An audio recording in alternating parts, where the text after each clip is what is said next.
நம்ப மாட்டீங்க. அதுக்கு இவ்வளவு எவிடன்ஸ் உங்களுக்கு சொல்ல வேண்டியது இருக்கு. அப்போ பெயின் அப்படிங்கிறது வந்து பாத்தீங்கன்னா, அதுவும் வந்து பாத்தீங்கன்னா வேதத்துல சொல்ற மாதிரி வந்து பாத்தீங்கன்னா பார்மசிஸ்ட் படிங்க. தப்பு யாரு வேணா, இப்ப நானே படிக்க, நீங்களும் கூட படிக்கலாம், யாரு வேணா படிக்கலாம். அப்போ இப்ப நான் next 30 minutes you have to carefully understand. அடுத்த 30 நிமிஷம் என்ன சொல்றாங்கிறது உங்களுக்கு ரொம்ப முக்கியமான விஷயம். இது என்னுடைய சாராம்சம் வந்து 2000 3000 வருஷத்துக்கு முன்னாடி இருந்து பொன்னானூர்ல இருக்கு. நீங்க எப்படி வாழணும், how you can live meaningful life, இந்த துன்பங்களுக்கெல்லாம் என்ன, இதுக்கு என்ன தீர்வு, how you have to live your life. இந்த பாட்டு வந்து தெரியாதவங்களே இருக்க முடியாது. தமிழ்நாட்டுல பிறந்துட்டு தமிழ் தெரிஞ்சிருக்கு, இந்த பாட்டு தெரியாம இருக்காது. ஆனா என்னன்னு முதல்ல என்னோட நிறுத்திட்டோம். கரெக்டுங்களா? இந்த பாட்டு பாடுனதே வந்து பாத்தீங்கன்னா பொருள்மொழி காஞ்சிங்கிற துறையில. பொருள்மொழி காஞ்சின்னு என்னன்னா, இம்மைக்கும் மறுமைக்கும் நம்மளுக்கு எப்பவுமே பெஸ்ட் ஒரு உயிருக்கு என்ன நடக்கணுமோ அந்த பாடின துறை தான். அப்ப அந்த துறையில ஒரு பாடி இருக்காரு, கணியன் பூங்கொண்டனார். யாது மூரை யாவரும் கிடைக்கிற பாட்டு தான். இதை ஆக்சுவலா ரிவர்சல் படிக்கும். இந்த பாட்டை புரிஞ்சுக்கணும் அப்படின்னா, இதுல என்ன சொன்னாரு, தீதும் நன்றும் பிறதர வர. உங்களுக்கு துன்பம் வந்தாலும் சரி, நல்லது வந்தாலும் சரி, அது அடுத்து உங்களால வர்றதில்ல. நம்மளால ஃபர்ஸ்ட் ஏத்துக்க முடியுமா? ஒருத்தர் வந்து உங்களை குத்தி விட்டான், இப்ப துன்பம் யாருனால வந்துச்சு? அவனாலதான் வந்துச்சு. இல்ல ஒருத்தர் வந்து ஒரு ஆர்டர் போட கம்பெனில, இவங்களால வேலைக்கு தூக்குறேன் அப்படின்னு, அந்த உங்களுக்கு ஒரு துன்பம் வருது, யாருனால வருது? அடுத்தவங்களால தானே வருது. அப்புறம் தீது நின்று பிறதர வாரான்னு எப்படி எடுத்துக்கிறது?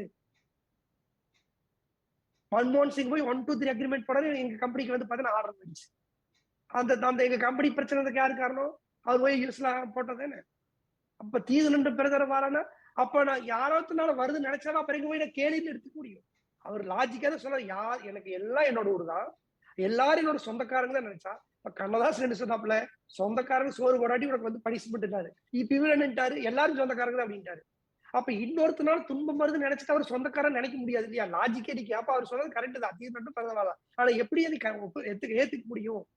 அப்ப அதை நீங்க என்ன பண்ணணும், யூ ஹேவ் டு அண்டர்ஸ்டாண்ட். இந்த சாங் பத்தி அடுத்த 30 மினிட்ஸ் நான் பேச போறேன். This is your life, how you can live a meaningful life for your life time.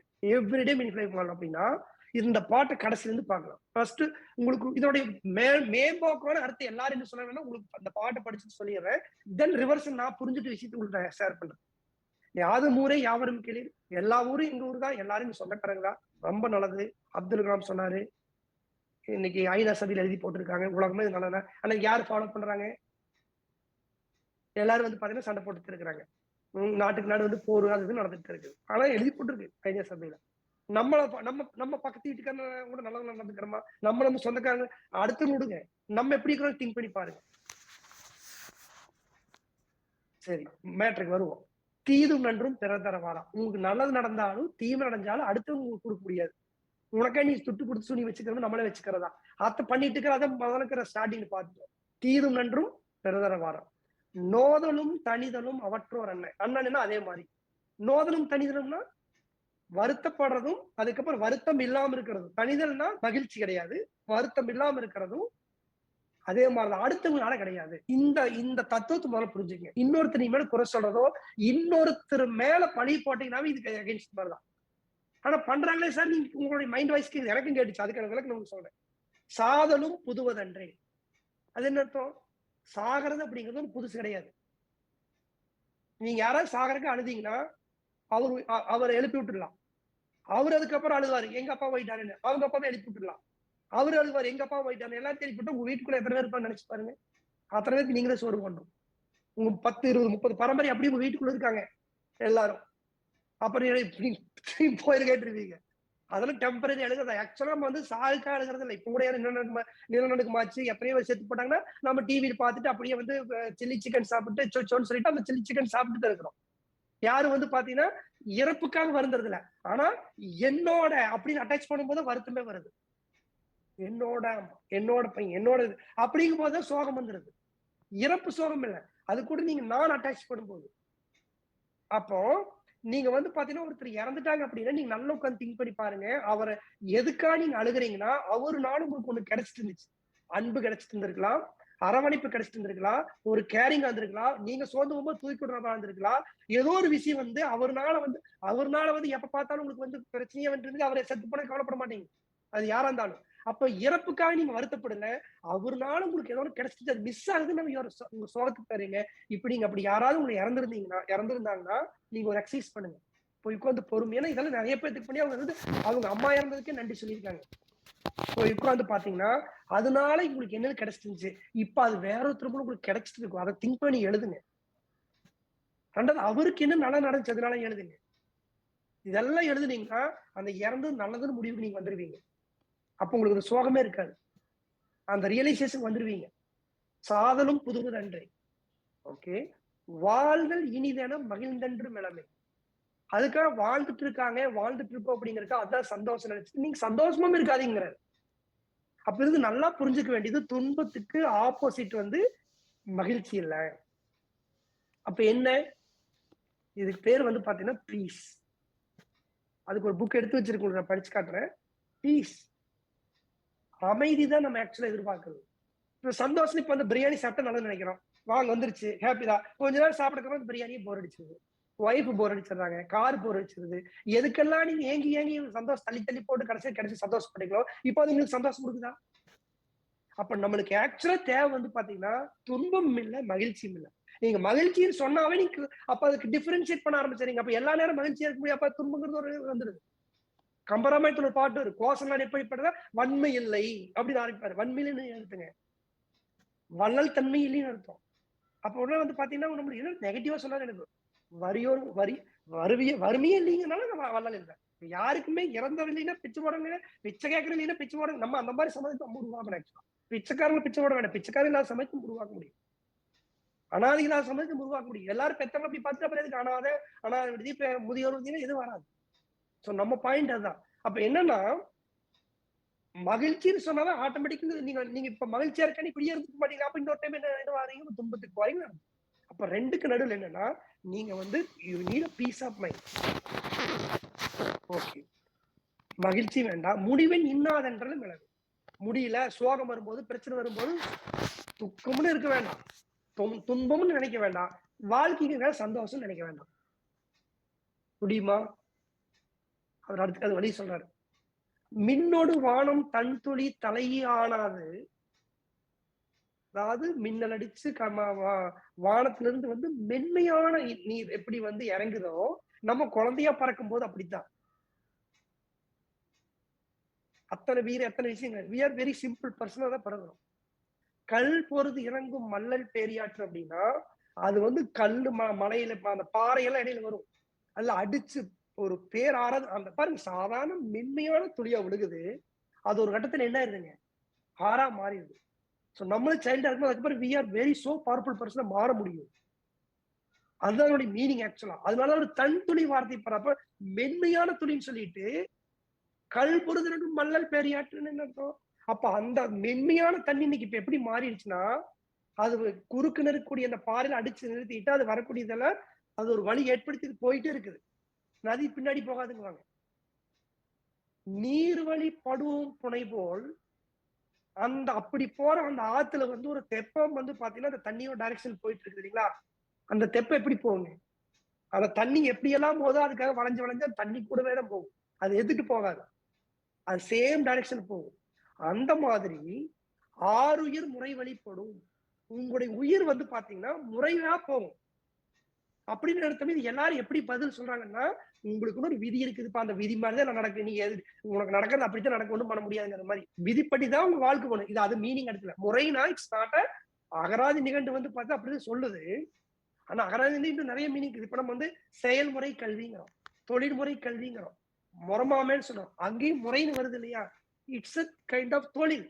இப்ப இது விதியில் போட்டோம். வள்ளுவர் என்ன சொல்றாரு, ஊழின் பெரு வழி யாவுலங்கிறார். அப்ப என்ன அர்த்தம், விதி வழி அது. ஆனா அவர் அதை சொன்னவரு அவருக்கு மனசு கேட்கல. தெய்வத்தால் ஆகாதெனினும் மெய் வருத்த கூலி தரும், முயற்சி மெய் வருத்த கூலி தரும். அப்ப நீ முயற்சி எடுத்தீங்கன்னா தெய்வத்தாலேயே முடியாத நடத்த முடியும்னு அர்த்தம். விதிய மதியாகலாம்னு சொல்றாரு வராரு. ஊழையும் உப்பக்கம் காண்பார் உழைவின்றி தாளாது உழற்று போகிறாரு. நீ விதியெல்லாம் இப்படி பின்னாடி தள்ளி விட்டு போயிடலாம், விதி மேல பழிப்பட வேலையை செய்ய மாட்டோம். கம்பர் வந்து வள்ளுவருத்தம் கொண்டு வந்தாரு. ஆட்சி போயிடுச்சு, ராமனை காட்டுக்கு போய் சொல்லிட்டு லக்ஷ்மணன் கோவப்பட்டு வந்த உடனே ராமன் என்ன சொன்னாப்ல, அதே விதியை பயன்படுத்தினாப்ல. விதியை நம்ம அந்த சப்போர்ட்டுக்கு பயன்படுத்திக்கலாம். நதியின் பிழை என்று நறும்புறனின்மை, மதியின் பிழை என்று பயந்து நம்மை பிறந்தால் மதியின் பிழை என்று மகன் பிழை என்று பரதன் பிழை இல்லை, விதியின் பிழை இதற்கென வெகுண்ட ஏனென்றார். இதுக்கேப்ப நீ வெகுண்ட, அப்படின்னு கேட்கிறாப்ல. அதுக்கு லக்குன்னு சொல்றது சூப்பரான பதில். விதிக்கு விதி செய்வேன் நான் என் தொழிலால். என்னோட வில்வித்தை என்னோட வில்லெடுத்து அந்த விதிக்கு நான் விதி செய்வேங்கிறாப்ல. அப்ப அவரே ராமன் வாயால் விதியை சொல்லிட்டு லக்குவேல் என்ன சொல்றாப்ல, என்னுடைய தொழில் மூலமா விதிக்கு நான் விதி செய்வேன். விதியை வெல்ல முடியும். விதி மேல பணி போட்டாலும் யாரும் உட்கார முடியாது. அப்போ லக்குனு கோவம் அடங்கல. அப்ப சொல்றாப்ல, ஏப்பா அப்பா அம்மா வெறுத்து நீ வந்து சண்டை போடுறது நல்லதான். நம்மள பெத்த அப்பா அம்மா எனக்கு அவியெல்லாம் அப்பனம்மா கிடையாது. தசரதன் கையை எனக்கு அப்பனம்மா கிடையாது. நீ எனக்கு அப்பனம்மா, எந்தையும் நீ நுந்தி நீ எனக்கு எல்லாம் அப்படிங்கிறாப்ல. டக்குன்னு பாயிண்ட் பிடிச்சிட்டாங்க. அப்படி இல்ல, அப்ப தந்தை சொல் மிக்க தாயை மதிக்கணும்ல, அப்ப நான் சொல்ற கேள்வி கம்முன்னு. சோ அந்த மாதிரி வந்து பாத்தீங்கன்னா வல்லூர் அதாவது அதனால வந்து இதை வந்து ஆனா எல்லாரும் பொருள் சொல்ல என்ன சொன்னாங்க, உங்களுக்கு விதிக்கப்பட்டது மாதிரி உங்க வாழ்க்கை நடக்கணும். அப்படி கிடையாது. இதுக்கு என்ன மீனிங் அடுத்த லைன் சொல்றாரு பாருங்க. திறவோ காட்சியில் தெளிந்த மாநிலம். இதை வந்து பெரியவங்க எல்லாம் வந்து இதை புரிஞ்சுட்டாங்க. எது நீர் வழியில புனை போற மாதிரி ஆறுயிர் வந்து முறையா போகும். அதனால அடுத்தது பவர்ஃபுல்லான வேர்டு. மாட்சியில் பெரியோரை வியத்திலும் இளமே, சிறியோரை இகழ்கள் அதனிலும் இளமே. ஒருத்தர் வந்து பார்த்துட்டு பா என்ன அப்படின்னு யாரை பார்த்து நீ வியக்க வேண்டாம். சிறியோரை அப்படின்னாருங்க, நம்ம கீழே மேல இவருக்கு ஒண்ணும் தெரியாது சின்ன பையன் அப்படின்னு ஒரு சிறியோர் அப்படின்னா, ஒருத்தர் பார்த்துட்டு பயங்கரமா வியக்கிறோம், இன்னொருத்தர் பார்த்துட்டு ஈகழ்றோம். ஈகழ்ற மீன்ஸ் பெருசா மதிக்கிறது இல்ல. அதையும் செய்ய வேண்டாங்கிறாரு. ஏங்க ஒருத்தர் பார்த்துட்டு சச்சின் எப்படிங்க கிரிக்கெட் மியூசிக் இளையராஜா சான்ஸ் இல்ல, இதை வியக்க வேண்டாம் அப்படிங்கிறாரு. அதே மாதிரி ஒண்ணும் தெரியாம பார்த்து மக்களோட சிறியோர் பார்த்தா நீங்க நிறைய பேர் ஹோட்டலுக்கு போன சர்வர் வா என்னது எப்படி பேசணும், தனக்கு கீழே வேலை செஞ்சு எப்படி பேசணும், இல்ல ஒருத்தர் வந்து பாத்தீங்கன்னா ஒரு பணக்கார அந்த ஏழை எப்படி மதிக்கிறாங்க, அதெல்லாம் பண்ணக்கூடாது, பண்ண வேண்டாங்க. இதெல்லாம் வந்து பாத்தீங்கன்னா நடைமுறைக்கு சாத்தியமா? அப்ப இது ஏன் இது சொல்லியிருக்கான்னு பார்த்தா, ஃபர்ஸ்ட் இத ரிவர்ஸ் வந்து போகணும். இப்ப பெரியோரை வியத்தலும் என்னன்னு பாருங்க. இப்ப நீங்க யாரையாவது பார்த்து அப்பா அப்படின்னு வியந்தீங்கன்னா என்ன நடக்கும்னா, இன்னைக்கு வந்து டிமார்டின் ஒருத்தர் வந்து பாத்தீங்கன்னா அவர் ஒரு 2 நாள் ப்ரோம் அட்டன் பண்ண ஒரு டிமார்டி மெத்தட் இருக்குது. நீங்க அப்படி யாரையாவது பார்த்து வியந்தீங்கன்னா என்ன நடக்கும் தெரியுங்களா? அவருடைய வேல்யூஸ் உங்களுக்குள்ள இன்ஜெக்ட் பண்ண ஆரம்பிச்சீங்க. அவரு மாதிரி இங்க நடக்கணும், அவரு மாதிரி சீன் நடக்கணும் போது உங்களோட வேல்யூ மிஸ் பண்ணிடுவீங்க. ஆக்சுவலா உலகத்துல பெரியார் சிறியார் யாரும் இல்லைன்னு இந்த பாட்டு சொல்லுது. ஏன் சொல்லுது? முறை வழிபடும் ஆறு முறை வழிபடும் என்ன இருக்கும்னா, ஒவ்வொரு உயிருக்கும் வந்து பார்த்தோம்னா ஒரு முறை இருக்கு. இளையராஜான்னா ஒரு மியூசிக்காக முறை வந்தவர். அவருக்கு வந்து எதுவும் பண்ண அவருக்குள்ள யாரும் ட்ரைனிங் கொடுக்க வேண்டியது. அவர் உட்கார்ந்தாருன்னா அது 6 மணிக்குள்ள மியூசிக் வரும். அது யாருக்கு அவர் கத்துக் கொடுக்க முடியாது. சச்சின் கிரிக்கெட் பிடிச்சாலும் கொஞ்சம் ட்ரைனிங் எடுத்துட்டு வரணும். ஆனா அவரால் மத்த விளையாட முடியாது. அவருக்கு ஒரு கரண்ட் பாஸான்னு சொல்லுவாங்க, பேட் எடுத்தாச்சுனாங்க. அவருடைய முறை வந்து அதுக்கு இருக்குது. இப்படி ஒவ்வொருத்தருக்கும் ஒரு முறை இருக்குது. அந்த முறை என்னன்னு தெரிஞ்சு அது பிறகு வாழ்ந்தீங்கன்னா தட்ஸ் நம்ம இக்கிகைன்னு சொல்லி கொடுக்குறோம். நீங்க இங்க அப்ப எல்லாருமே பெஸ்ட் தானே. ஒரு சினிமா பாட்டு பெஸ்ட் ஆயிடுவாரு, அவங்களும் பெஸ்ட் ஆயிடுவாரு. அப்போ நீங்க பண்ண வேண்டிய வேலை என்னன்னா, உங்களுடைய முறை என்ன, உங்களுடைய இக்கிகை, உங்களுடைய பர்பஸ், நீங்க எதுக்காக பயன்படுத்த இந்த உலகத்துக்கு வந்திருக்கீங்கன்னு தெரிஞ்சுட்டீங்கன்னா நீங்க அந்த விஷயத்துல வந்து நீங்க பெஸ்டா பண்ண ஆரம்பிச்சிருவீங்க. அதுல நீங்க தான் பெரியவங்க. அப்ப எல்லாரும் பெரியவர் தான். கம்பர் எப்படி சொன்னாரு, வன்மை இல்லை வரியோர் இல்லையால், அங்க வந்து பார்த்து உண்மை இல்லை அப்படின்னு ஒரு பாட்டு. உண்மை இல்லை அப்படின்னா அங்க பொய்யுரைப்போர் இல்லையால். உண்மைங்கிறது ஒண்ணு இல்லை, ஏன்னா யாரும் பொய் சொல்றது இல்லை. கம்பாரிசனுக்கு எதுவுமே இல்லை. 10 விரல் 10 நாள் யாரையாவது சொல்லுவோமா? ஏன்னா எல்லாத்துக்கும் 10 விரல் தான். இரட்டை கண் சிவராசன் சொல்லுவோமா? இல்ல எல்லாத்துக்கும் 2 கண்ணு தான். அந்த மாதிரி இங்க பெரிய விஷயம் ஏன்னா இந்த உலகத்துக்கு வந்து எல்லாத்துக்கும் சம்திங் இஸ் தேர். அவங்க அந்த பர்பஸ் பிடிச்சிட்டா உங்களோட வாழ்க்கையில நீங்க வந்து மேல நீங்க எல்லாருமே பெரிய ஐத தீரணும். அதை அப்படித்தான் இந்த உயிர் வாழும். அதுக்கு நீங்க மெனக்கிட வேண்டியது இல்லை. இப்ப இளையராஜா உட்காந்து போய் யாராவது ட்ரைனிங் எடுத்து மியூசிக் ட்ரைனிங் எடுத்துருப்பாரா? ஏன் ஒரு நேச்சுரல் எக்ஸாம் இந்த மாதிரி இப்ப என்ன பார்த்து நிறைய பேரு நான் சொல்ற புக் எல்லாம் வாங்கிக்கிறாங்க, ஆனா படிக்க மாட்டாங்க. எனக்கு வந்து ரீடிங்கிறது வந்து என்னோட முறை. நான் என்னால வந்து உட்கார்ந்தா எத்தனை புக் எல்லாம் படிச்சிருவேன். ஒரு நாள் உட்கார்ந்தேன்னா அந்த புக் ஒரு நைட் முடிச்சிருவேன். ஏன்னா என்னோட முறை என்னன்னா, நான் வந்து எனக்கு படிப்புங்கிறது ஆல்ரெடி ஷிப் வச்சுட்டு வந்தாச்சு. இதுக்கு எனக்கு யாரும் ட்ரைனிங் கொடுக்கல. ஹவு டு ரீட் ஃபாஸ்ட் நான் ட்ரைனிங் எடுக்கும்போது எனக்கு யாரும் ட்ரைனிங் கொடுக்கல. அது நேச்சுரலா வந்துருச்சு. அதை வந்து நான் உங்களுக்கு வந்து சொல்லி கொடுத்துட்டு இருக்கிறேன். அதை சமுதாயத்துக்கு பயன்படுத்துறாரு மாத்திரம், அவ்வளவுதான். அவரு அதை வந்து சமுதாய என்டர்டைனர் பயன்படுத்துறாரு. அந்த மாதிரி உங்க முறை தெரிஞ்சா சிறியோர் யாரை பார்த்து நீங்க வந்து ஓ அப்படின்னு அவரு அந்த விஷயத்துல வந்து இருக்காரு. இப்போ இது எப்படின்னு உங்களுக்கு உதாரணத்துக்கு சொல்ல போனா, மாமரத்துக்குள்ள விதையில என்ன வருது? அது மாமரமா மாங்காய் கொடுக்கணுங்கிற முறையோட அது வருது. அதுக்கு ஏதாவது மெனக்கடணுமா? வேப்பங்கொட்டைக்குள்ள வந்து அது வேப்பமரமா கொடுக்கணும் அப்படிங்கிற முறையா அது வருது. அந்த மாதிரிதான் நம்ம ஒவ்வொருத்தரும். நம்ம என்ன பண்ணோம், நம்ம குழந்தைய புடிச்சிட்டு, அது வந்தது மாம்பழம் குடுக்கறதுக்காக. இங்க பாரு, கொய்யா பழம் தான் வேணும். ஏன்னா அது இன்னைக்கு மார்க்கெட்ல ரேட் அதிகம் அப்படின்ட்டு, இல்ல ஏதோ ஒண்ணு சொல்லிட்டு அந்த குழந்தைய போட்டு படாத பாடு படுத்திர்றோம். பிரச்சனையே நம்ம தான் எல்லாரும். நல்ல வேளை எனக்கு சின்ன வயசுல வந்து பாத்தீங்கன்னா, எங்க அப்பா அம்மா என்னை விட்டுட்டு ஊருக்கு போயிட்டாங்க. தாத்தா பாட்டி பெருசா கண்டுக்கல. நான் படிக்க ஆரம்பிச்சேன். சப்ஜெக்ட் புக் தான் மத்தெல்லாம் படிச்சேன். என்னை யாரும் பெருசா கவனிக்கல. இது நம்ம லைஃப்ல அதனாலதான் வந்து இந்த பாட்டோட விளக்கம் சொல்லும்போது உங்களுக்கு இதோட மீனிங் எல்லாம் புரியும். அப்போ உங்களோட முறையை நீங்க கண்டுபிடிக்கணும் அப்படின்னா, அதுதான் நம்ம இக்கிகை செஷன் நிறைய எடுத்திருக்கேன். அடுத்து அதுக்காக நிறைய அந்த அந்த குரூப் நிறைய நான் எடுக்க போறேன். அதுல ஆல்மோஸ்ட் இப்ப 10% பீப்புள் இக்கிகை கண்டுபிடிச்சிட்டாங்க.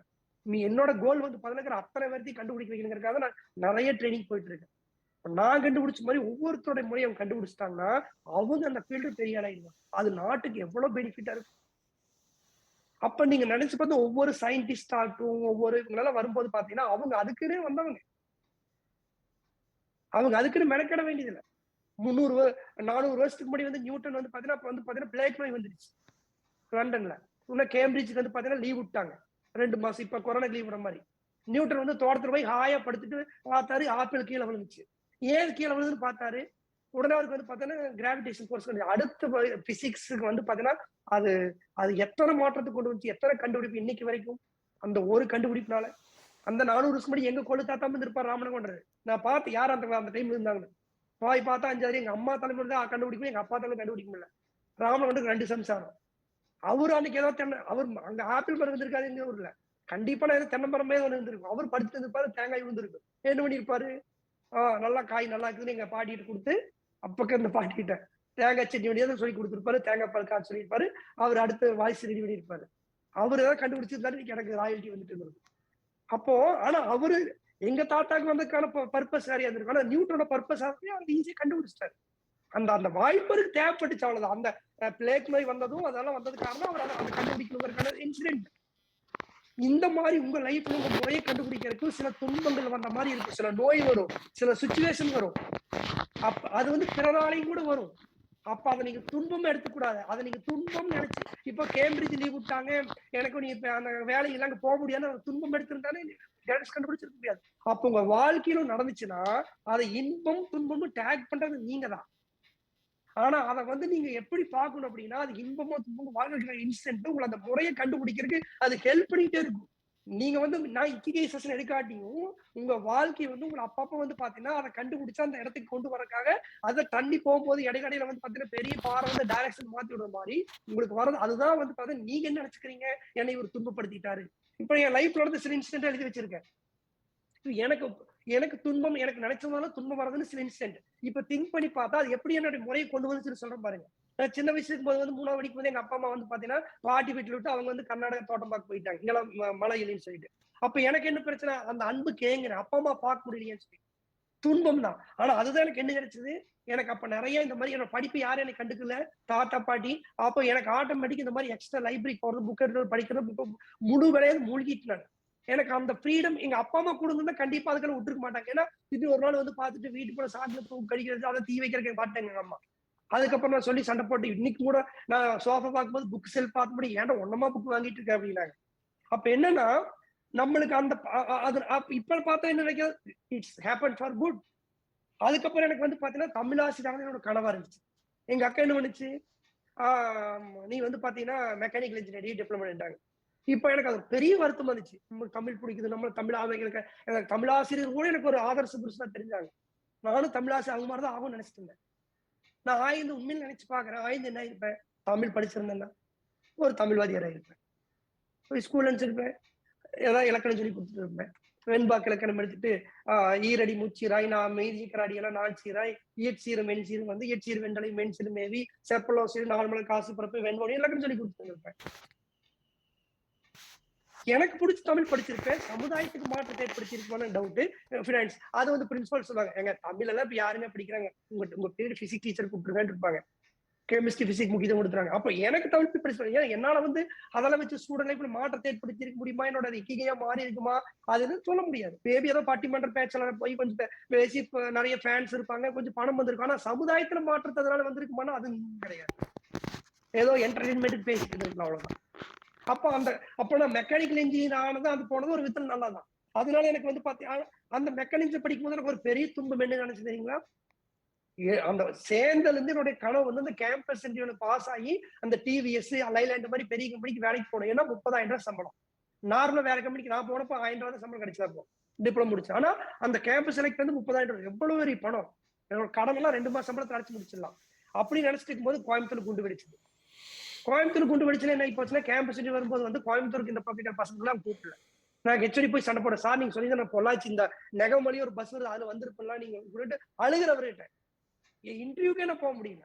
அப்ப வேற 2 பேர் செலக்ட் ஆகிட்டாங்க டிவிஎஸ்ல, என் கூட படிச்ச பசங்க. எனக்கு அன்னைக்கு அழுகாச்சுல எனக்கு என்னோட கனவே போச்சு. அப்புறம் வேலை தேடுற வந்து 1000 ரூபாய் சம்பளத்துக்கு எனக்கு இப்ப நான் அதுக்கப்புறம் போய் சேர்ந்த வேலை 1000 ரூபாய் சம்பளம் நார்த் இந்தியால. இப்ப நான் நினைச்சு பாக்குறேன், அவங்க லைஃப் பாக்குறேன். அவங்க வந்து அந்த கம்பெனில வந்து ஒரு மேனேஜரா, சீனியர் மேனேஜரா ஒரு 1,50,000 ரூபாய் சம்பளம் வாங்கிட்டு இருக்காங்க. இப்ப பிபி சுகர் எல்லாம் வந்துருச்சு.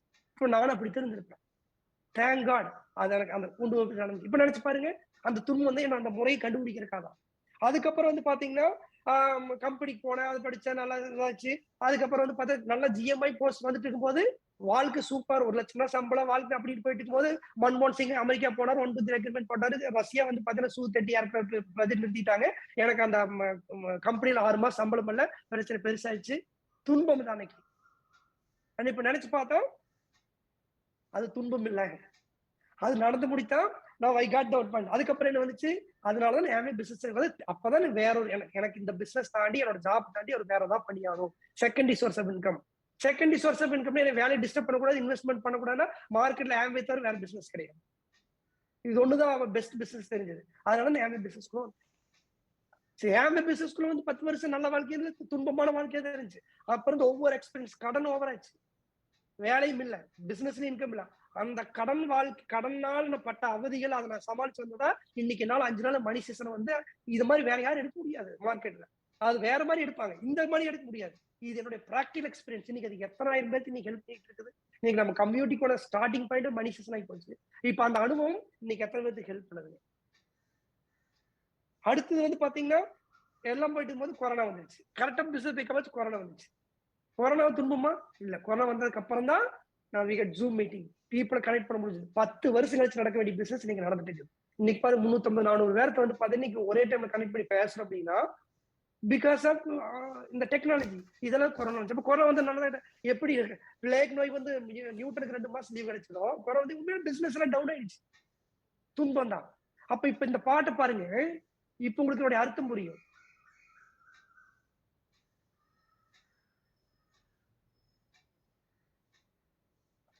யாதும் ஊரே யாவரும் கிடையாது. மன்மோகன் சிங் யாரு, அமெரிக்கா யாரு, எதிரியா தெரிஞ்சாங்க. இப்ப யாரு, ஐயோ நல்லது பண்ணாங்கப்பா, இல்லாட்டி நான் வந்து அந்த வேலையிலேயே இருந்திருப்பேன். இப்ப எல்லாருமே எனக்கு வந்து பாத்தீங்கன்னா நான் வந்து மன்மோகன் சிங் காங்கிரஸ் எடுத்துக்கிட்டேன். யாரு மோடி வந்து 500 ரூபாய் கட்டு பிடிக்கிறோம், எத்தனை கடன் மொத்த கடன் ஒரே நாள் சரியாச்சு. எல்லாரும் எனக்கு உறவினர்கள் தான். அப்ப யாருக்கு ஓட்டு போடுறீங்களா கேட்காதீங்க, எல்லாம் என்னோட ஊர் தான், எல்லாரும் என்னோட சொந்தக்காரங்க தான். அதனாலதான் அவங்க செஞ்சது எதுவுமே எனக்கு தீமையும் இல்லை நன்மையும் இல்லை. அது எல்லாமே என்னோட கடைசி முறை வழி கொண்டு போறக்க என்னுடைய இக்கிகை கண்டுபிடிக்கிறதுக்கு அந்த செஷன் அதை எடுத்து கொண்டு வந்து சேர்த்துறதுக்காக சிச்சுவேஷன்ஸ் ப்ராசஸ். இது நல்லதுன்னு சொல்ல முடியாது, கெட்டதுன்னு சொல்ல முடியாது. இது எப்படிதான் நடக்கும். இதனால யாரையும் போய் கோவிச்சுக்க மாட்டேன். அப்ப உங்களுக்கு என்ன நடந்தாலும் you should have the third eye. அப்போ அப்ப அது மாதிரி இப்ப சில பேர் இறந்தது நல்லாதான். இப்ப இதுல இருந்து என்ன தெரியுது, நம்ம வாழ்க்கையை வந்து பார்த்தீங்கன்னா இப்படித்தான் போகும். எப்படி தண்ணி வழியில போற மாதிரி உங்களுடைய முறை வழி நீங்க போகும்போது இன்னைக்கு என்னோட வாழ்க்கை வந்து பாத்தீங்கன்னா அவ்வளவு ஒரு அமைதியான நிலையா இருக்குது. இன்னைக்கு எனக்கு மணிங்கிறது அபைப்பராட்டம் வந்துருச்சு. பணத்துக்காக நான் வேலை செய்யறது இல்லை. ஆக்சுவலா எனக்கு பிடிச்ச என்னுடைய முறை என்ன, நான் படிக்கணும், அதுக்காக வந்திருக்கேன், படிக்கிறேன். அது இப்ப இன்னைக்கு மாதிரி இத்தனை புக்கை படிச்சு உங்களுக்கு அதுல இருந்து எசன்ஸ் எடுத்து கொடுக்குற மாதிரி இந்த பாட்டியை வச்சுட்டு போட்டு ஒரு 15 நாளா மண்டை கண்டிட்டு இருக்கிறேன். யாரை கேட்டாலும் இதுக்கு பத்தி சிம்பிளான பொருள் சொல்லி போறாங்க. பட் கண்டிப்பா கணினி கூட அப்படி சொல்லி அப்படி சொன்னா இன்னைக்கு வந்து அப்படி இல்ல. அப்போ நம்முடைய பொருள் புரியாதனால அதை இன்டர்பிரேட் பண்ண தெரியாதனால நான் சொல்றது கரெக்ட்னு நான் சொல்ல வரல. இவர் இப்படித்தான் கணினி படிச்சோன்னு சொல்ல வரல. ஆனா அது வந்து நம்மளுக்கு ஒர்க் அவுட் ஆகுதா இல்லையா, லைஃப்க்கு பிராக்டிகலா மேட்ச் ஆகுதா இல்லையா. இப்ப என்னால வந்து பாத்தீங்கன்னா எனக்கு பண்ணவங்க நல்லதும் செய்யல கெட்ட செய்ய புரிஞ்சுக்க முடியுதா இல்லையா. இப்ப யாருமே கோபம் வரது போயிடுச்சா இல்லையா. அப்ப என்னோட எப்படி நீர் வழியில வந்து பாத்தீங்கன்னா ஆடு போற மாதிரி இப்ப என்னோட லைஃப் வந்து பாத்தீங்கன்னா முறையில் போதில்லை. இப்ப வந்து பாத்தீங்கன்னா எனக்கு யாரை பார்த்தாலும் எனக்கு வந்து பெரியவங்க சிறியவங்க தெரியுது. ஏன்னா அவங்க அவங்களுக்கான முறையை கண்டுபிடிக்கிறாங்க, அவ்வளவுதான். இப்ப என்னுடைய வாழ்க்கையோட குறிக்கோள் அது மாதிரி மாறிடுச்சு. இத வந்து நான் உங்களுக்கு வந்து பாத்தீங்கன்னா இது எத்தனை விதத்துல சொல்லி ஸ்டீவன் ஹாக்கின்ஸ் எத்தனை பேருக்கு தெரியும்? 21 வயசுல வந்து டாக்டர் சொல்றாங்க உங்களுக்கு வந்து பாத்தீங்கன்னா மோட்டார் நியூரான் டிசீஸ், இனி மேக்ஸிமம் நீங்க 4-5 வருஷம் உயிரோட இருக்க முடியும். ஒவ்வொரு நாளும் இருப்பு சேர்ந்துட்டு போகும். then you will be dead. இது எல்லாத்துக்கும் நடந்துட்டு இருக்குது. அதை கேட்ட ஒரு நபருக்கு எப்படி இருந்திருக்கும்? ஆனா அவர் டாக்டர் சொன்னபடி பார்த்து 26 வயசுல இறந்திருக்கணும். 76 வயசு வரைக்கும் உயிரோட இருந்தாரு. எப்ப 50 வருஷம் இருந்திருக்காரு. பிராக்டிக்கலா பாஸ்ட் இல்ல. அவருக்கு எந்த உறுப்புமே வேலை செய்யாது. சும்மா கைகால் லைட் அசையும், அவ்வளவுதான். அந்த அசைவை வச்சு கம்ப்யூட்டர் வந்து பாத்தீங்கன்னா கன்வெர்ட் பண்ற மாதிரி சாஃப்ட்வேர் கண்டுபிடிச்சாங்க. அந்த சீட்ல உட்காந்துட்டு அவர் வந்து அண்டத்தை பூரா ஆராய்ச்சி பண்ணிட்டு இருந்தார். அவர் ட்ரீம் தான். அவர் வந்த பர்பஸ் உங்களுக்கு அவருடைய பேட்டி உங்களுக்கு படிச்சு காமிக்கிறேன்.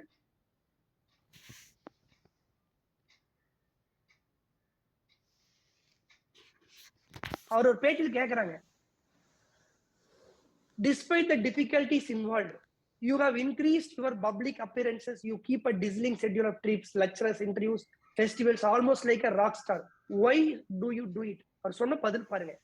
I feel a duty to inform the public about science. என்னுடைய முறை வழின்னு சொல்ல, நான் பர்பஸ், என் லைஃபோட பர்பஸ் என்ன? மக்களுக்கு வந்து சயின்ஸ இன்ஃபர்மேஷன் கொடுக்கணும். எனக்கு அது டியூட்டின்னு நினைச்சிட்டேன். அந்த டியூட்டி அவரோட இன்டர்வியூ அடுத்த கொஸ்டின் பாருங்க. People who use wheelchairs face many difficulties in leading a normal life. Having experienced difficulties yourself, what is your message to people who have to use the wheelchairs? இப்போதும் கணின் பூங்கட பாட்டோட அர்த்தம் புரியும் உங்களுக்கு. Although I was unfortunate enough to get motor neuron disease, I have been very fortunate in almost everything else. இப்படி யாராவது சொல்ல முடியுமா? I was lucky to be working in theoretical physics, one of the few areas in which disability was not a serious handicap.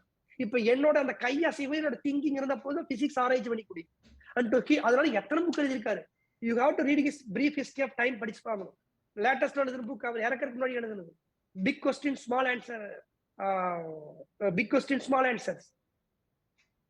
கடவுள் இருக்காரா இல்லையா, கருந்து. அதுக்கப்புறம் இந்த black hole படம் முடிச்சு காமிச்சாங்க. அவருடைய பேர்லயே டாபிக் பிக்கப் போயிட்டு இருக்கு. ஹாக்கின்ஸ் ரேடியேஷனுக்கு வச்சுட்டாங்க பேரை. அந்த பிளாக் ஹோல் சொல்லக்கூடிய அந்த ரேடியேஷன் எப்படி அதுதான் இப்போ உள்ள போதுன்னு பார்த்து jackpot with my popular books. My advice to the other disabled people would be concentrate on things your disability doesn't prevent you doing well, and don't regret the things it interferes with. Theoretical physics, one of the few fields in which being disabled is no handicap. It is all in the mind. I must admit, I do tend to drift off to thinking about physics or black holes when I get left behind in the conversation. In fact, my disability has been a help in way. It was free me from teaching, sitting on boring committees, and given me more time to think and do research. அப்ப என்னோட purpose என்னமோ அதுக்கு அது help பண்ணுச்சு. இல்ல நான் பாட்டுக்கு வந்து நீங்க டைம் வேஸ்ட் பண்ணிட்டு இருப்பேன். அப்ப தன்னுடைய பர்பஸ் ஒருத்தர் ஃபோக்கஸ் பண்ண முடியும். மத்தவங்களுக்கு துன்பமா நினைக்கிறது அவருக்கு இன்பமா இருந்திருக்கு. அப்ப துன்பங்கிறது எதுவும் கிடையாது. எப்ப உங்களுக்கு துன்பம்னா நீங்க எதுக்காக பர்பஸ் இந்த லைஃப் வந்திருக்கீங்க உங்களுக்கு கீகை கண்டுபிடிக்காம நீங்க ஏதோ வேலை செஞ்சுட்டு இருந்தீங்கன்னா அது வாழ்க்கை துன்பம் தான். பணமும் சம்பாதிக்க மாட்டீங்க, வாழ்க்கையில் நிம்மதியும் இருக்காது. எப்ப பார்த்தாலும் வந்து ஒரு போராட்டமான வாழ்க்கையா தான் இருக்கு. உங்களுக்குன்னு ஒரு ஹை வேல்யூ ஃபேக்டர் இருக்குது. நான் இக்கிகை செஷனுக்கு அடுத்து அந்த செஷன் எடுக்க போறேன். உங்க ஹை வேல்யூ எப்படி கண்டுபிடிக்கணும், உங்க ஹை வேல்யூ கண்டுபிடிச்சு அதை எப்படி ப்ராஃபிட்டா மாத்துறது, அதை எப்படி சொசைட்டி கன்வெர்ட் பண்ண தெரிஞ்சுட்டீங்கன்னா தட்ஸ் யுவர் லைஃப். அது உங்களுக்கு விதிக்கு அதான் விதிங்கிறது. அதுதான் விதி. இப்படித்தான் சொல்லணும், டிஃபைன் பண்ணணும். உங்க முறைய விதின்னு சொன்னா இந்த விதி. இன்னொரு புக் காமிக்கிறேன் பாருங்க. இந்த புக் பேர் இதெல்லாம் படிக்கிறேன். உங்களுக்கு ஷார்ட்டா சொல்றேன். இந்த அம்மா இந்த வில்ஃபர்ட் என்னாச்சுன்னா கேன்சர் வந்துருச்சு. துன்பம், கேன்சர் வலி பொறுக்க முடியல. நோய் துன்பம் சொல்றோம்ல, அந்த மாதிரி பொறுக்க முடியல. அந்த நேரத்துல இந்த அம்மா என்ன பண்றாங்க, இந்த வலி தாண்டறதுக்காக ஏதாவது பண்ணுமே. கேன்சர் இருக்குது, வலியும் இருக்குது, ரொம்ப நாளைக்கு உயிரோட இருக்க மாட்டோம்னு தெரிஞ்சு போச்சு. ஏதாவது பண்ணுமே போது தனக்கு பிடிச்ச விஷயம் என்னன்னு தேடி தேடி தன்னுடைய முறையை கண்டுபிடிக்கிறாங்க. அதாவது இந்த மாதிரி நோய் வரதை உங்களுக்கு கண்டுபிடிக்கிறது தான். அப்ப கண்டுபிடிக்கிறாங்க தன்னுடைய வேலை வந்து இந்த மாதிரி புக் எழுதுறது அப்படி. அப்ப ரைட்டிங்ல தன்னை இன்வால்வ் பண்ணதுக்கு அப்புறம் என்ன ஆகி போச்சுன்னா கேன்சர்ல கியூர் ஆயிட்டாங்க. அத்தனை புக் எழுதிருக்காங்க. கேன்சர்ல கியூர் ஆனது அவங்க சொல்ற முக்கியமான வார்த்தை என்னன்னா, நான் கேன்சர் வரக்கூடிய ஒரு லைஃப் வாழ்ந்துட்டு இருந்தேன் இல்லையா. நீங்க நினைக்கிற மாதிரி நான் இப்ப கேன்சர் வரக்கூடிய ஒரு லைஃப், கேன்சர் இப்போ இப்ப கேன்சர் வந்ததுக்கப்புறம் என்னோட வாழ்க்கையே மாறி போச்சு. சோகம், கஷ்டம் எல்லாம் வந்துருச்சு. அப்போ கேன்சருக்கு முன்னாடி நான் சந்தோஷமா இருப்பியா? இப்போ நான் அந்த கேன்சருக்கு முன்னாடி ரொம்ப சந்தோஷமா இருக்கேன். ஏன்னா இப்ப என்னோட முறையை கண்டுபிடிச்சிட்டேன், என்னோட இக்கிகை கண்டுபிடிச்சிட்டேன், என்னோட பேஷன் கண்டுபிடிச்சிட்டேன். இப்ப நான் எழுதுறேன். இப்ப கேன்சரும் கியூர் ஆயிடுச்சு. நான் ஹாப்பியாம இருக்கு. அப்போ நம்மளுடைய முறையை கண்டுபிடிச்சிட்டா நீங்க பெஸ்ட் ஆயிருவீங்க. உங்களுக்கு வந்து பாத்தீங்கன்னா இத வந்து அப்துல் கலாமுடைய நான் வந்து எனக்கு ஒரு விமர்சனம் இருந்துச்சு அப்துல் கலாம் மேல. அதாவது விமர்சனம் இருந்துச்சு, இப்படி நினைச்சிட்டு இருந்தேன். யாது முறை யாவரும் கிடைக்கிற பாட்டை பிரபலப்படுத்துறது இவருதான். ஆனா இவரு அது கூட தயாரிச்சிட்டாரே. அப்ப அடுத்தவங்க அழிக்கிற மாதிரி ஒரு விதி கண்டுபிடிச்சிட்டாரு அப்படின்னு ஒரு வருத்தம் இருந்தாலும், நான் இப்ப எப்படி ரியலைஸ் பண்ணிக்கிறேன்னா, நாட்டுக்கு பாதுகாப்பு அவரும் கொள்றதுக்காக பண்ணல. பாதுகாப்புக்காக பண்ணிட்டான்னு நினைச்சுக்கலாம். ஆனா அதுக்கப்புறம் இப்ப செஞ்ச விஷயங்கள் நிறைய. நீங்க வந்து அக்னிச்சரல் படிக்கும் போது எனக்கு இந்த இந்த இந்த எனக்கு எப்ப அக்னிச்சரல் எடுத்தா இந்த லைன் படிப்பேன் நானு. அது உங்களுக்கு நான் படிச்சு காமிக்கிறேன். அதாவது இந்த பாட்டை அவரோட வாழ்க்கையில அப்படியே மேட்ச் ஆயிட்டு போகுது. இவர் வந்து பாத்தீங்கன்னா இவருடைய ட்ரீம் வந்து பறக்கணும் அப்படிங்கிறதா. இவர் ஸ்கூல் படிக்கும் போது அவருடைய சிவசுப்பிரமணிய தமிழ் வாத்தியார் பறவை காம் சொன்னதுல இருந்து இவருடைய ட்ரீம் வந்து பறக்கணும் பறக்கணும் பறக்கணும்னு சொல்லிட்டு. அப்ப அந்த ட்ரீமோடய இருக்காரு. அப்ப வந்து பாத்தீங்கன்னா ஏரோஸ்பேஸ்ல வந்து பாத்தீங்கன்னா ஒரு செலக்ஷனுக்கு வந்து பாத்தீங்கன்னா விமானப்படையில வந்து ஒரு இன்டர்வியூ வருது. ரொம்ப ஹாப்பியா போறாரு. ஃபர்ஸ்ட் டெல்லிக்கு போறாரு. அதெல்லாம் டீடைல் எழுதிட்டு வராரு. இந்த சாப்டர் வந்து பார்த்தா 3வது சாப்டர்ல grand trunk express, GT express போறவங்க எழுதுறாரு. அவர் எவ்வளவு ஹாப்பியா போறாரு. அங்க போயிட்டு என்ன இப்போ வச்சுன்னா இன்டர்வியூல வந்து பாத்தீங்கன்னா எல்லா இன்டர்வியூ முடிச்சுட்டு எல்லாம் இவருக்கு இதாயிட்டாரு. கடைசியில 25 பேர் வந்து பாத்தீங்கன்னா ஒரு ஃபைனல் இன்டர்வியூ போகும்போது இவர் ரிஜெக்ட் பண்ணிட்டாங்க. என்னால் 9வது இடத்தை தான் பிடிக்கும். நான் உங்களுக்கு ஷார்ட்டா படிச்சேன். 9வது இடத்தை தான் பிடிக்க முடிந்தது. நான் மிகவும் நொந்து போனேன். விமானப்படையில் சேரும் வாய்ப்பு இதோ கண்ணெதிரே கை நழுவி போய்விட்டது. இனிவரும் நாட்கள் சோதனையாக இருக்கும் என்பது எனக்கு சந்தேகம் இல்லை. ஏன்னா வாழ்க்கையில எது கனவு நினைச்சிட்டதோ அது கண்ணு முன்னாடி இனி இவ்வளவு வாய்ப்பு இல்லைன்னு தெரிஞ்சிருச்சு. விடை காண வேண்டிய கேள்வியில் பிறந்த இனி என்ன செய்வது, செயல் திட்டம் வகுக்க வேண்டும். குழப்பமான சிந்தனையுடன் ரிஷிகேசம் புறப்பட்டேன். டெல்லி போறாரு. ஃபர்ஸ்ட் டைம் லைஃப்ல டெல்லி இன்டர்வியூல ஃபெயில் ஆயாச்சு. அதுக்கப்புறம் வந்து பாத்தீங்கன்னா டேராடூன்ல அதுக்கப்புறம் இன்டர்வியூ அது போயிட்டு அங்கிருந்து ரிஷிகேஷ் போறாரு. கங்கையில் நீராடிட்டு அங்கிருந்து கொஞ்சம் உயரத்தில் இருந்த சிவானந்தர் ஆசிரமம் நோக்கி நடந்தேன். உள்ளே நுழைந்ததும் அதிர்வலைகள் வலுவான தாக்கத்தை உணர்ந்தேன். அங்கே ஏராளமான சாதுக்கள் மெய்மறந்த நிலையில் அமர்ந்திருந்தார்கள். நம் மனதிற்குள் மறைந்து எடுக்கும் விஷயங்களை சாதுக்களால் தெரிந்து கொள்ள முடியும் என்று படித்திருக்கிறேன்.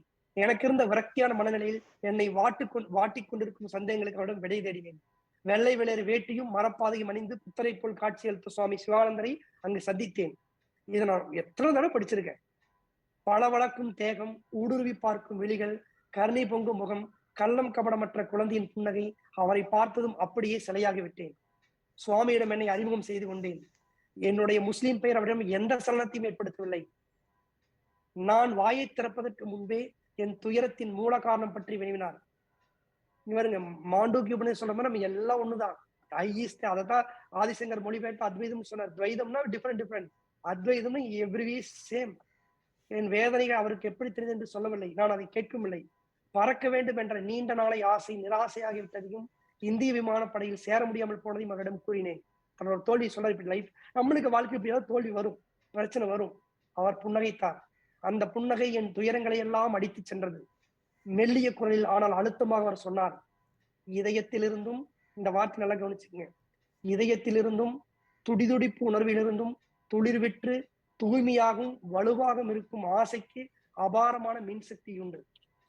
Electro magnetic force. ஒவ்வொரு இரவும் மனம் உறக்க நிலையில் ஆழ்ந்து விடும்போது இந்த சக்தி வானவெளியில் கலக்கிறது. பிரபஞ்ச இயக்கத்தில் வலுவடைந்த அந்த சக்தி காஸ்மிக் கரண்ட்ஸ் தினம் காலை உணர்வு நிலையில் சங்கமிக்கிறது. அப்படி மனதில் தோன்றி வலுவடைந்த ஆசை நிச்சயமாக நிஜமாகும்.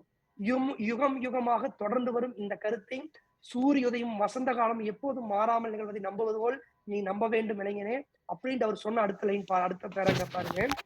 மாணவன் தயாராகிவிட்டால் ஆசான் வந்து விடுவார். எவ்வளவு சத்தியமான வார்த்தை இது. ஒரு மாணவனுக்கு இதோ வழிகாட்டி ஒரு ஆசிரியர். இங்க பாருங்க, இதை விதி சொன்னார். உன்னுடைய தலைவிதியை ஏற்றுக்கொண்டு வாழ்க்கையின் போக்கிலேயே நடைபெறும். முறை வழிபடும் ஆர்வியர். உன்னுடைய தலைவிதியை ஏற்றுக்கொண்டு வாழ்க்கையின் அதுக்கான சும்மா உட்கார்ந்து கூடாது. விமானியாக வேண்டும் என்று உனக்கு விதிக்கப்படவில்லை. நீ நினைச்சது கேட்டா அது உங்களுடைய முறையில் உனக்கு என்ன வேண்டி விதிக்கப்பட்டிருக்கிறதோ அது இப்போது வெளிப்படாமல் இருக்கலாம். ஆனால் அது ஏற்கனவே தீர்மானிக்கப்பட்டு விட்டது. இந்த தோல்வியை மறந்துவிடு. உனக்கு விதிக்கப்பட்டுள்ள இடத்திற்கு போக இது வழிகாட்டும்.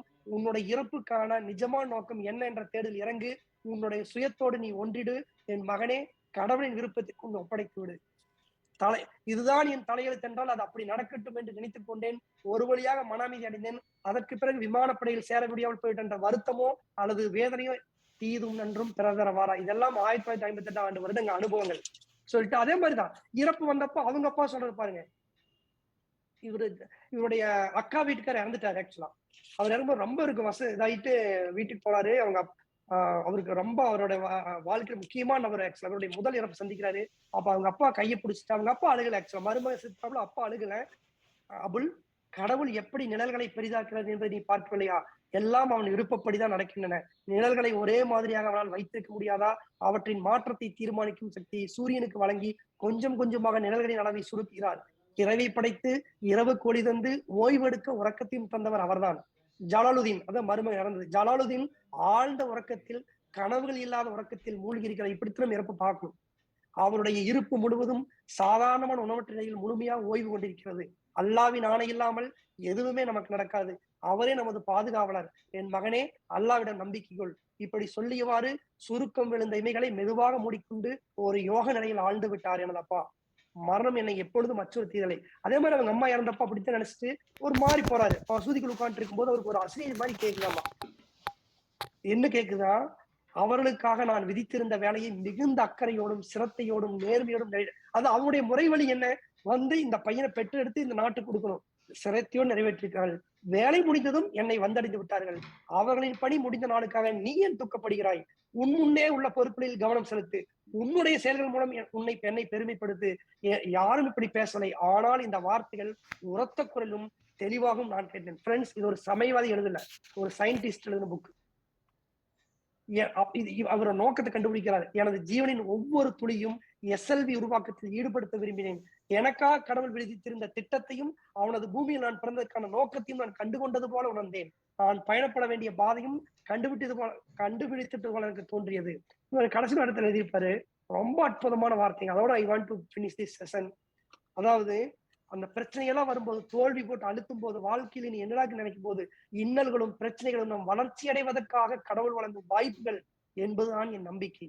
இன்னல்களும் பிரச்சனைகளும் துன்பங்கள் எல்லாமே நாம் வளர்ச்சி அடைவதற்காக கடவுள் வழங்கும் வாய்ப்பு என்பது என் நம்பிக்கை.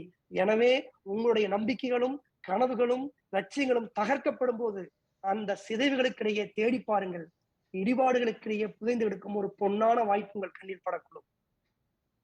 நொறுக்கப்படுகிறது. இன்னல்களும் பிரச்சனைகளும் நாம் வளர்ச்சி அடைவதற்காக கடவுள் வழங்கும் வாய்ப்புகள் என்பது என் நம்பிக்கை. எனவே உங்களுடைய நம்பிக்கைகளும் கனவுகளும் லட்சியங்களும் தகர்க்கப்படும் போது அந்த சிதைவுகளுக்கிடையே தேடி பாருங்கள். இடிபாடுகளுக்குள்ளே புதைந்து கிடக்கும் ஒரு பொன்னான வாய்ப்பு உங்கள் கண்ணீர் படக்கும். வாழ்க்கையில எப்பெல்லாம் பிரச்சனை இருந்ததோ அப்பெல்லாம் வாய்ப்பு நான் கண்டுபிடிச்சிருக்கு.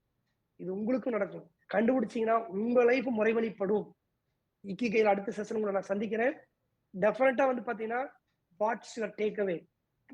பொறுமை உட்கார்ந்து டைப் பண்ணி அந்த குரூப்ல போஸ்ட் பண்ணுங்க. I want to see everyone's feedback. I guarantee you find your purpose. எந்த துன்பம் வந்தாலும், எந்த பிரச்சனை வந்தாலும், அதுக்குள்ள இருக்கிற இடிபாடி கிடைக்கிற பொண்ணான வாய்ப்பு உங்களை கண்டுபிடிக்கக்கூடிய சக்தி கடவுள் கொடுக்கட்டும். அப்படி நினைச்சிட்டு பாருங்க. எது நடந்தாலும் அதுக்குள்ள நல்லது நடக்கும். அதை பாத்தீங்க அப்படின்னா அது தீதும் இல்லை நல்லதும் இல்லை. அது எல்லாம் உங்க பர்பஸ் கண்டுபிடிக்கிற அந்த ப்ராசஸ் அப்படின்னு எடுத்துட்டு போனீங்கன்னா that's the real life. Everyday அந்த நோக்கத்துக்காக நீங்க வாழும்போது எதுவுமே உங்களுக்கு பிரச்சனை தெரியாது, எதுவுமே கஷ்டமா தெரியாது.